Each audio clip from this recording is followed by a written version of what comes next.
আলো আসবে কথা শুনলে তো আবার দলীয় কথার মধ্যে চলে যা। শিল্পীরা হচ্ছে তারকা। যখন আওয়ামী লীগ আসছে সবাই ধারণা আমি বিএনপি করি, বিএনপি আসলে মনে করে আমি আওয়ামী লীগ করি। আসলে আমি কি করি? আমি কিছুই না, আমি শিল্পী। শিল্পীদের কোনো রাজনীতি থাকতে নাই। ভালোকে ভালো বলতে হবে, মন্দকে পরিহার করতে হবে। আলো আসবে কথা শুনলে তো আবার দলীয় কথার মধ্যে চলে যা। যারা ওই গ্রুপে ছিল ওদের পক্ষে চলে যা। আসলে আলো আসবে না আলো নিভবে বিষয় সেইটা না। শিল্পীরা হচ্ছে তারকা। তারকা মানে এমনি স্টার। তাদের কোনো দল নাই, কোনো মত নাই, কোনো রাজনৈতিক কোনো ইয়া থাকবে না। এটা হচ্ছে আমার ব্যক্তিগত ধারণা। বিশেষ করে আমি যখন আওয়ামী লীগ আসছে সবাই ধারণা আমি বিএনপি করি, বিএনপি আসলে মনে করে আমি আওয়ামী লীগ করি। আসলে আমি কি করি? আমি কিছুই না, আমি শিল্পী, আমি তারকা। আমি মনে করি শিল্পীদের কোনো রাজনীতি থাকতে নাই। তারপরেও একটা সরকার যেহেতু অনেক বছর ছিল, একটা সরকারের আমলে আপনি দল না করলেও বিভিন্ন অনুষ্ঠানে যাবেন, বিভিন্ন জায়গায় যাবেন, আপনাকে নিয়ে বিভিন্ন জায়গায় ছবি তোলা হবে, আলোচনা সমালোচনা হবে।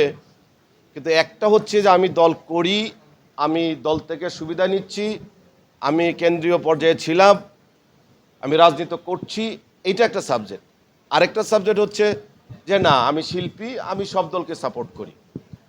তো যে কথাটা বললো রুহুল আমিন, সেটা হলো আজকের আলোচনায় একটা ক্লিয়ার আমরা পাবো, অ্যান্সার পাবো, যেহেতু সিনিয়ররা এখানে আছেন। আমি একটু লেটে ঢুকেছি, ঢুকে যা শুনলাম সেটা হচ্ছে আমাদের বর্তমান সভাপতি সেক্রেটারি দুইজন নাকি পদত্যাগ করবেন বলে তাদের মত প্রকাশ করেছেন। যেহেতু তারা মত প্রকাশ করেছে যে আমরা পদত্যাগ করছি, এখন ফিনিশিংয়ের পথে। চোখ তো দুইটাই, আসলে দেখার কিছু নাই, সব কিছু বোঝার বিষয়। আলো আসবে একটা গ্রুপ, এটার মধ্যে বাংলাদেশের লিজেন্ড শিল্পীরা আছে এবং তারা হোয়াটসঅ্যাপে বিভিন্নভাবে বিভিন্ন কথা লিখেছে, কিছু উস্কানিমূলক কথা পাওয়া গেছে। সেই জন্য তাদের টার্গেট করা হচ্ছে যে তারা কেন্দ্রীয় পর্যায়ের পজিশনে থেকে ওরা লিড দিয়েছে সমস্ত শিল্পীদের। যারা সাধারণ সভা করেছে, সাধারণ সভা মানে যারা যে শিল্পী নয় আমরা, তাদের যে প্রতিবাদমূলক যে একটা সভা হয়েছে ধানমন্ডিতে, তাদের ভাষ্য অনুযায়ী আমি যাদের মুখ থেকে শুনলাম যে ওরা পার্টি করে বিদায়ী যেভাবে হোক তারা এতদিন টিকে আছে এবং তারা অরাজকতা করছে, এটা করতে দেওয়া যাবে না। ওদের ভাষ্য মতোই, ওদের কথা থেকে আমি সেই রেস ধরে আপনাদের বলছি। আমাদের প্রত্যেকটা সংগঠন, রাইটার, ডিরেক্টর, প্রডিউসার, অ্যাক্টরস, আমি 4টা সংগঠনের সদস্য এবং সিনিয়র সদস্য, মোটামুটি সিনিয়র সদস্য। তো প্রত্যেকটা সংগঠনের 2 বছর করে মেয়াদ। শুধু এবারই আমি শুনলাম যে তারা এটাকে 3 বছর করেছে। আমি এই বিষয়ে রনক হাসানকে আমি জিজ্ঞেস করেছিলাম যে আপনারা হঠাৎ 3 বছর কেন করলেন?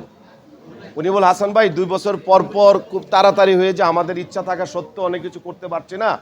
যেমন আমরা শিল্পীদের জন্য বনশ্রীতে আমরা আফতাবনগরে আমরা একটা প্লট নিয়েছি, এটা নিতে আমাদের সময় লেগেছে। আমি এটা সাধুবাদ জানাই।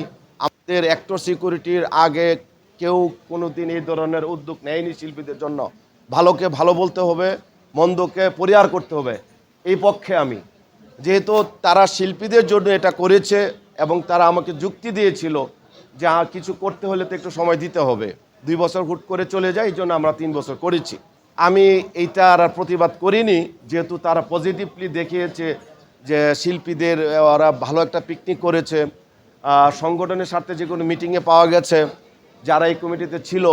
পাশাপাশি বনশ্রীতে যে আফতাবনগরে তারা যে প্লটটা নিয়েছে সেটারও কার্যক্রম শুরু হয়েছে। এই দিকগুলো ভালো ছিল। আমি প্রথমেই বললাম ভালোকে ভালো বলতেই হবে, সে যে দলেরই হোক, যে রকম পার্সনই হোক।